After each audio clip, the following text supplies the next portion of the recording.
அன்புள்ள கன்னி ராசி அன்பர்களே வணக்கம். கன்னி ராசி அன்பர்களுக்கு இந்த வார ராசி பலன். கன்னி ராசி அன்பர்களுக்கு 6ஆம் இடத்தில் சூரியன், செவ்வாய், புதன், சுக்கிரன், ராகு, வாக்கிய பஞ்சாங்கப்படி சனி, சந்திரன் இணைந்து உள்ளனர். விரய ராசியில் கேது, 10ல் குரு பகவான் இருக்கிறார். எதிர்காலம் தொடர்பான சிந்தனைகள் அதிகரிக்கும். எதிர்காலம் தொடர்பான சிந்தனைகளால் அடிக்கடி உணர்ச்சி வசப்படுவீர்கள். தவறிப்போன சில வாய்ப்புகள் மூலம் பதற்றம் ஏற்பட்டு மறையும். வெளியூர் பயணங்கள் அடிக்கடி ஏற்படும். வெளிநாடு சம்பந்தமான முன்னேற்றம் உண்டு. ஆன்மீக பணிகளில் ஆர்வம் தங்களுக்கு ஏற்படும். ஆராய்ச்சி சார்ந்த விஷயங்களில் இருந்து வந்த தன்மை விலகும். தர்ம காரியத்தில் ஈடுபாடுகள் உண்டாகும். தர்மம் செய்வீர்கள். புண்ணியத்தை தேடிக்கொள்வீர்கள். செயல்பாடுகளில் இருந்த சோர்வுகள் மறையும். அரசு வழியில் அனுகூலங்கள் ஏற்படும்.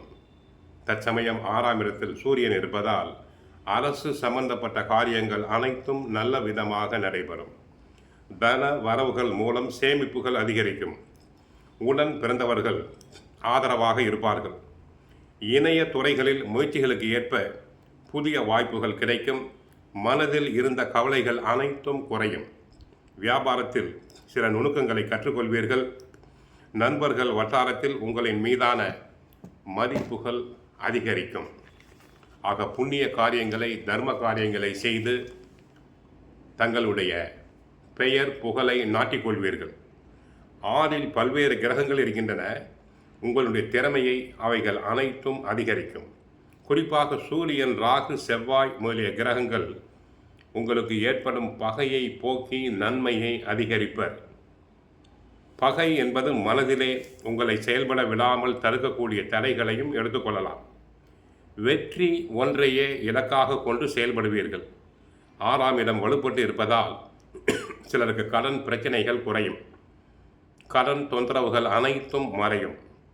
அதற்கு தசா புத்தி உதவ வேண்டும். உடல் ஆரோக்கியம் நன்றாக இருக்கும். நீண்ட நாள் நோய்வாய்ப்பட்டவர்களுக்கு நல்ல மருத்துவ சிகிச்சையின் மூலமாக நிவாரணம் பெறுவீர்கள். உடற்பயிற்சிகள் கவனம் செலுத்த வேண்டும். வேலைகள் ஒன்று மாற்றி ஒன்று வந்து கொண்டே இருப்பதால் சமயத்தில் உடலில் அசதி, சோர்வு வந்து விலகும். எதை செய்வது, எதை விடுவது என்பதிலேயே தங்களுக்கு கவனம் செல்லும். தேவையில்லாத வேலைகளை செய்து தேவையான சில விஷயங்களை கோட்டை விட்டு விடுவீர்கள். அலுவலகங்களில் வேலை செய்யும் போது அரசியல் தாங்கள் பேசுதல் வேண்டாம், பேசக்கூடாது. மேல் அதிகாரிகளோடு இணக்கமாக தாங்கள் இருத்தல் வேண்டும். 7ஆம் இடத்தில் சில நன்மைகள் இருந்தாலும் கூட நண்பர்களாலும் சகோதரர்களாலும் சில பிரச்சனைகள் வருவதற்கு வாய்ப்பு உண்டு. ஆக 6ஆம் இடத்தில் இருக்கக்கூடிய சூரியன் நன்மை செய்வார். செவ்வாய் பகவானும் நன்மை செய்வார்.